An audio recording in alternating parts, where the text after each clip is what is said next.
Cops have little to no room for error in their job, having to deal with life or death situations daily. But what happens when the cops mess up and accidentally arrest the wrong person? Hey, yo, that's some bullshit. Get up, put your hands on the car. Starting with the controversial case of Patrick Mumford. Patrick was just getting back home when two officers confronted him, claiming there were warrants out for his arrest. What the cops didn't realize, though, is that the warrants were for a completely different man, but this didn't seem to bother them. What's your name? I'm gonna ask you one more time. We probably need to talk to you. What's your name? Stand up. Patrick is justifiably nervous here after suddenly being confronted by multiple police officers, but still manages to give the cops his name. However, they decide that they don't believe him, and instead of asking for an ID or trying to confirm his identity in any way, they immediately decide to do this instead. What I do? Man, what I do? Y'all ain't telling me what I do, man. You got a warrant. He just came back from his probation officer. I got Caesar. You coming out? You coming out? Come out. Get your hands out now. You got 3 seconds. Hold on, man. 3 seconds. Do not reach. Get up. Put your hands on the car. Show me the warrant. Come out. 2. Mike, take. Move. You coming out or not? Come out. You got a warrant. You better get out of the car. Get out of the car. Get out of the car. Get out of the car. I move, Fox, move. It took just 38 seconds from the police making first contact to giving the order to tase him. According to the cops, Patrick was given numerous reasonable opportunities to comply with officers, but because of his resistance, they were left with no choice but to stun him. But even after being tased and detained, the cops still aren't finished roughing Patrick up. He keeps reaching for his back.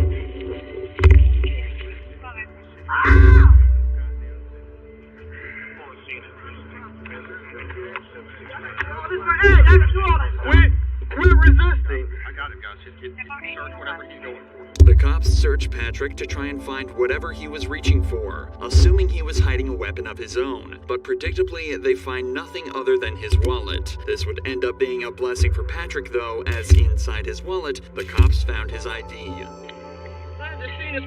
Patrick Mumford. I got a warrant. I just seen her. Here's the deal, dude. How long I had a warrant?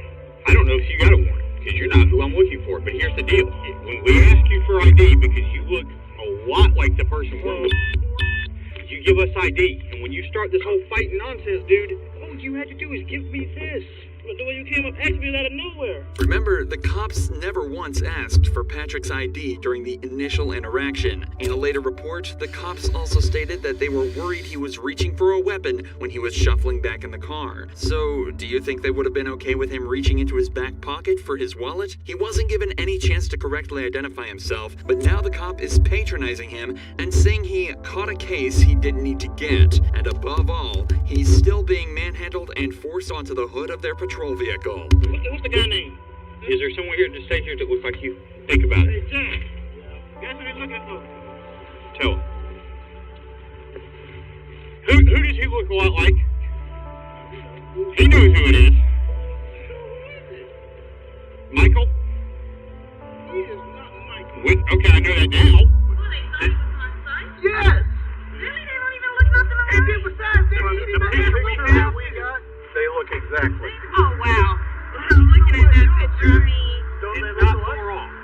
Okay, are we wrong? For the record, this is the man they're looking for. It's difficult to draw even a single similarity in appearance, but the cops apparently saw so many that they were comfortable with discharging a weapon at Patrick. Patrick was initially charged with obstruction and violating probation, and was fixed to lose his job and position at college. Thankfully, though, an internal investigation was launched into the 4 officers on the scene, and it was concluded that they didn't follow proper procedure. All 4 of the officers were suspended, and Patrick was awarded with a settlement of $100,000. But David Wiggins' story doesn't have such a happy ending. He was pulled over and forced out of his vehicle with not so much as a second thought from the police, but they failed to realize he too was the completely wrong guy. Hands out the window! Take your right hand up in the door. Get on the ground. On the ground.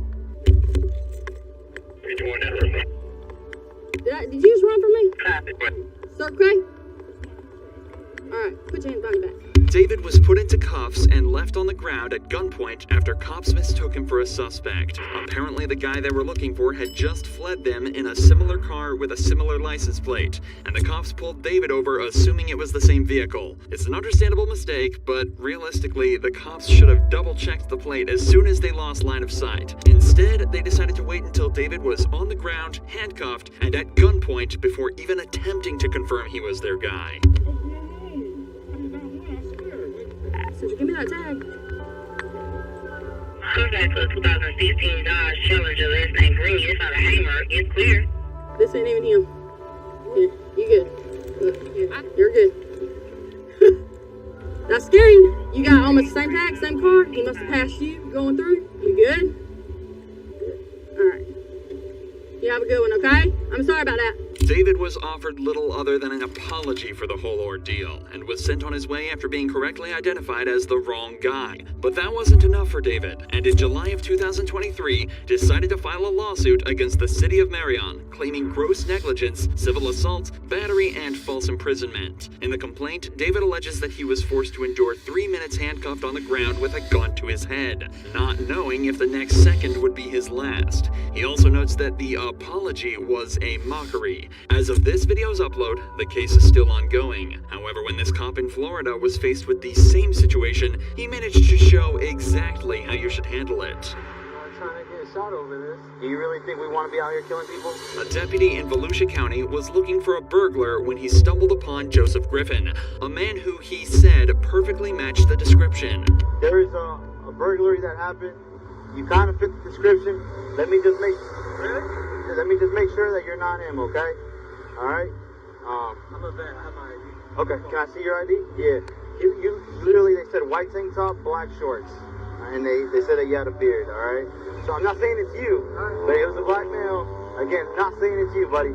This cop is obviously aware of how difficult this very interaction can be, especially if it turns out he's not who he's looking for. So he approaches him politely and attempts to resolve the situation rather than escalate it. Just bear with me, okay?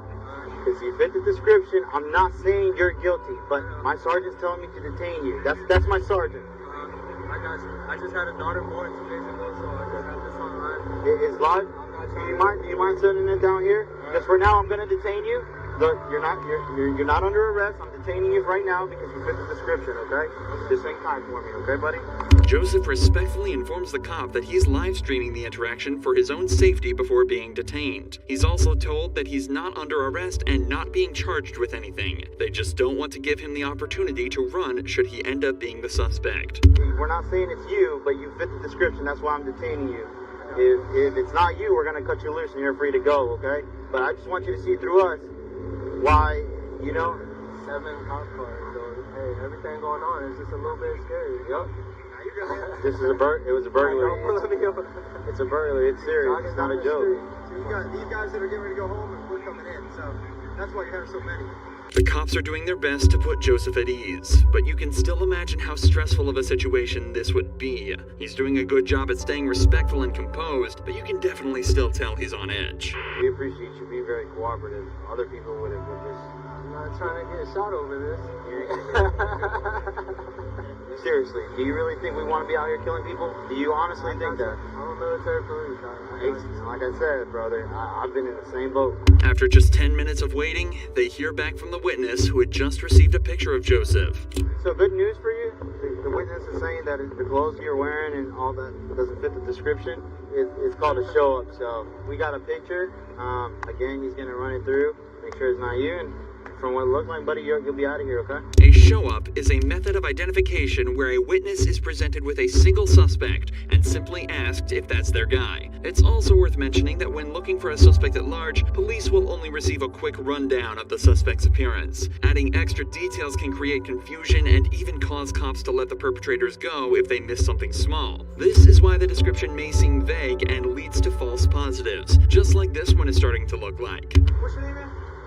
Joseph, hey man, listen, Jake. Just want to say thank you for keeping a cool, good demeanor. We just got the picture finally from the witness, and I get why they went out with you for sure. Clearly not you, but the clothing description, everything matched. So obviously these guys didn't have that video ready. They just had a description that's pretty good. Once we finally got the picture from the video surveillance and stuff, it was like, no, that's not it. That's why I told him to get him out of here. I appreciate you just wanting to understand. Just like that, Joseph was sent on his way back to his wife and daughter with no further action taken against anyone at the scene. Later that day, the suspect was found and arrested. Both cases in this video so far have involved fairly innocuous crimes, but that's all about to change in this next case, where a man is falsely accused of robbing a bank and shooting a man in the head. You're not gonna tell me how to talk, alright? You shut your fucking motherfucking mouth! In the early hours of the 23rd of April, 2022, Grand Junction Police received a frightening phone call. 911, s.w.a.t. address emergency. 704 Horizon Drive. I heard gunshots outside on Horizon Drive within a minute ago. How many did you hear? Probably 4 or 5. Later that morning, police received a second call from a nearby hospital, making them aware of a patient who had walked in on their own with a gunshot wound to the head. It was determined that he was injured on Horizon Drive, the same street the gunshots were heard on at 3 a.m. A few hours later, a man named Aaron headed to the gas station to stock up on supplies for a marksmanship event he was attending that day. Unfortunately for him, the gas station was too located on Horizon Drive. I went to a gas station this morning to grab some stuff, and they were saying there was a shooting at 3 o'clock in the morning. So they have traffic blocked going out on the 70. So we might want to look to see if that's going to impact our route. Little did Aaron know, traffic would be the least of his worries that day. After stopping at the gas station, he heads back to his hotel to charge his phone. On the way there, he misses an exit, so he uses his blinker to make a U-turn in front of the police blockade. He parks up for 5 minutes to charge his phone, waits for his friend to show up in his car, then stops at another gas station to wait for his other friends to turn up. It's at this point Aaron is approached by police. Help you? Yeah. Would you mind rolling down your window real quick? No. What do you need? I need you to identify yourself. No, why? Because Alright. you're leaving the area Hold where a on. shooting occurred. Okay, well, can you please roll down your window more so I can talk to you? No. What do you need? Alright, well, I need to identify you. No, you do not. My name is Officer Pasadis with the Grand Junction Police Department. And this is my corporal right here. This is Corporal Church as well. Okay. Alright, so I need you to identify yourself. No, that's not how it works. I have rights as an American citizen, right? What Aaron is saying is completely true, and he is well within his rights to refuse to identify himself. However, that doesn't necessarily mean it's always the best idea. Regardless, in this situation, Aaron clearly wishes to exercise this right, to which the cop isn't best pleased. This is when things start to escalate quickly. You do not have articulable suspicion that I've done anything. I actually do. What crime do you suspect me of committing?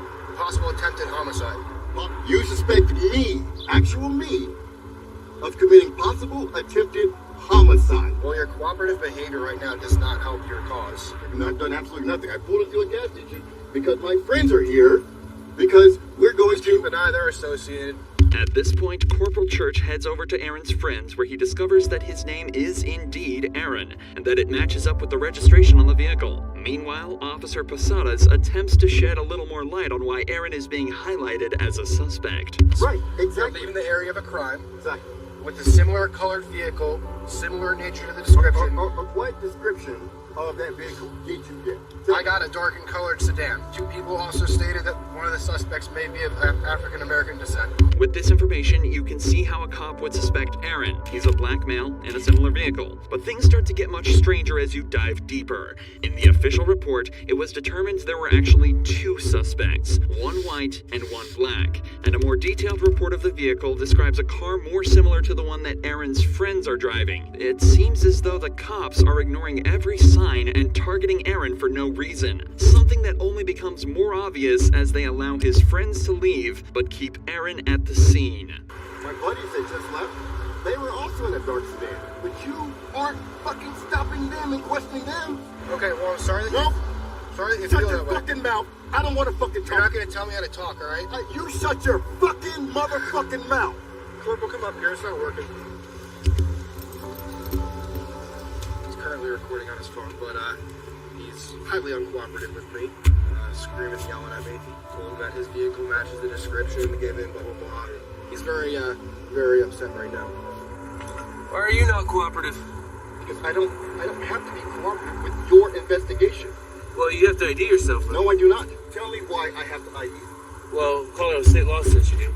I want you to explain why me as a person, have to ID to you. Colorado state law says you do. The cops continue to ask for Aaron's name despite having already been told by his friends and realizing it matches up with the name on the vehicle. But perhaps the funniest part of this entire interaction is what happens when Aaron instead asks for the sergeant's name. What's your name, your best name? What's your name, your best name? Well, I'm not going to give that to you. You have to. No. Yes, you do. No. You are a public servant. I'm asking for your name. You also have to give me your name. No, I do not. Okay. So you wanted me to explain to you why I'm asking for you to identify yourself? Yes. Because we had an incident happen here? Wait, hold on. First, Okay. please Sorry. give me your name, your best. Okay, well, no, I won't give you that right now. What do you mean you won't? This is the most ridiculous thing So, I've ever I'm telling done. you. It's important to note that the Grand Junction Police Department require police officers to identify themselves upon request, but the sergeant later claimed he simply forgot. Aaron was never made aware of why they targeted him so directly at the scene, but in the official police report, the cops say that the reason they suspected Aaron was because of the U-turn he made. Remember, he simply missed his exit to the hotel, and there the road ahead of him was closed, leaving him with nowhere else to go. They also alleged that he didn't use a turn signal for the maneuver, something that can easily be disproved by listening to Aaron's dashcam footage.